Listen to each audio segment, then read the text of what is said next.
বিক্রয় বৃদ্ধির একটা কৌশল নিয়ে আলাপ করব।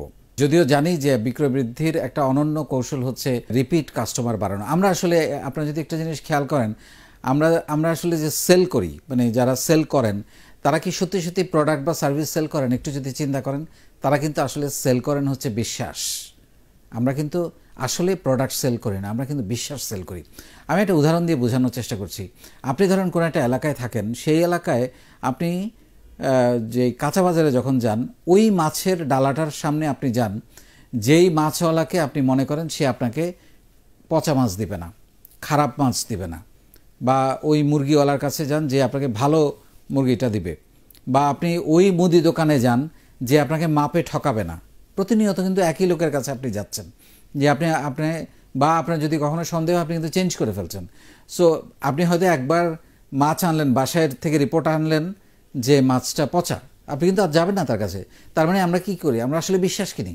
বাজারে একই রকম মাছ সবগুলা ডালার মধ্যে, কিন্তু আমি সেই লোকটাকে বেছে নেই যে লোকটাকে আমি বিশ্বাস করি।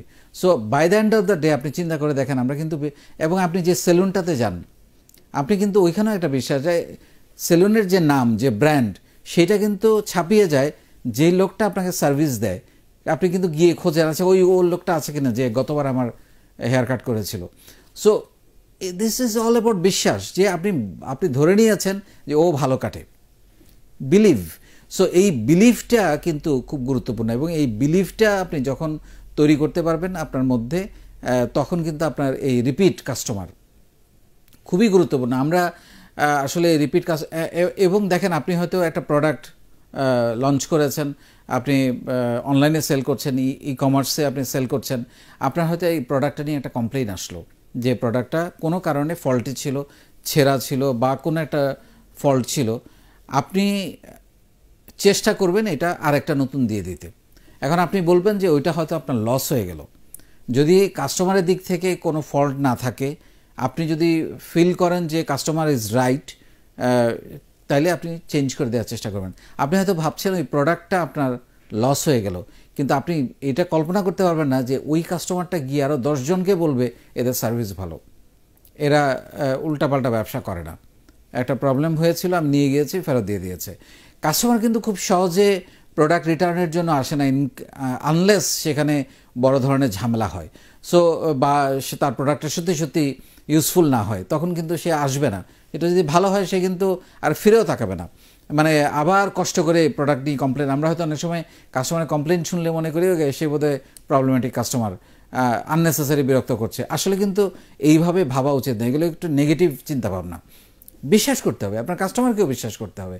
আপনি যদি কাস্টমারকে বিশ্বাস না করেন, কাস্টমার তাহলে আপনার ভাগ্যলক্ষ্মী হবে কিভাবে? সো এইটা মাথায় রেখে আপনি যদি কাজ করেন, এবং আপনি নানান রকম হিসাব আপনি করতে পারেন যে আমার প্রতিষ্ঠানে দিন শেষে কত সেল হলো, মাস শেষে কত লাভ হলো, কত খরচ হলো, অনেক হিসাব করেন। আরেকটা হিসাব আপনি সবসময় অ্যাজ এ ওনার মাথার মধ্যে রাখবেন, বা অ্যাজ এ সেলসম্যান আপনি মাথার মধ্যে রাখবেন যে আপনার রিপিট সেল কত। এই হিসাবটা যদি আপনি রাখেন, আপনি দেখবেন যে আপনি প্রফিটে যাওয়া মানে খুবই অল্প সময়ের ব্যাপার। কারণ রিপিট কাস্টমার আপনার কিন্তু কম খরচে, কম মার্কেটিং এক্সপেন্সে আপনাকে রিপিট কাস্টমার দেয়। কারণ নতুন কাস্টমার অ্যাকুইজিশন কিন্তু কস্ট অনেক বেশি, এটা আপনারা সবাই জানেন। সো রিপিট কাস্টমার আনার জন্য আপনার ভালো ব্যবহার, আপনার সুন্দর কাস্টমার কেয়ার, আপনার প্রোডাক্ট কোয়ালিটি ইজ এনাফ। ওরাই মানুষকে গিয়ে বলছে যে এদের প্রোডাক্ট ভালো, এদের সার্ভিস ভালো, এদের মূল্য ঠিক আছে। এই জিনিসগুলো কিন্তু মানুষের কাছে ছড়িয়ে যায়, এবং তখন সে কিন্তু আরও 2টা কাস্টমার, 5টা কাস্টমার পাঠায়। সো এইভাবে আমি যেটা বলার চেষ্টা করব, প্রথমত হচ্ছে আমরা পণ্য বা সার্ভিস কিনি না, আমরা আসলে বিশ্বাস কিনি। এবং আপনারা আপনাদের বিজনেসে অনেক বেশি বেশি রিপিট কাস্টমার বাড়ানোর চেষ্টা করেন, এবং পুরনো কাস্টমারদের কদর করার চেষ্টা করেন। নতুন কোনো প্রোডাক্ট আসলে পুরনো কাস্টমারদেরকে আগে জানান। রিপিট কাস্টমার আপনার প্রতিষ্ঠানে যত বাড়বে, তত বেশি আপনার প্রতিষ্ঠান এগিয়ে যাবে এবং একটা শক্ত ভিত্তির উপর দাঁড়িয়ে থাকবে। সো এটা মাথায় রেখে আপনি যদি কাজ করেন, এবং আপনার এগিয়ে যাওয়া আসলে শুধুই সময়ের ব্যাপার। সো আমি আবার বলছি, মনোযোগ দিতে গেলে, সেলসে মনোযোগ দিতে গেলে রিপিট কাস্টমারের উপরে মনোযোগ দেন, এবং রিপিট কাস্টমার বাড়ানোর জন্য ব্যাকএন্ডে যে কাজগুলো আপনার করা দরকার, সব কাজগুলোই আপনি করুন।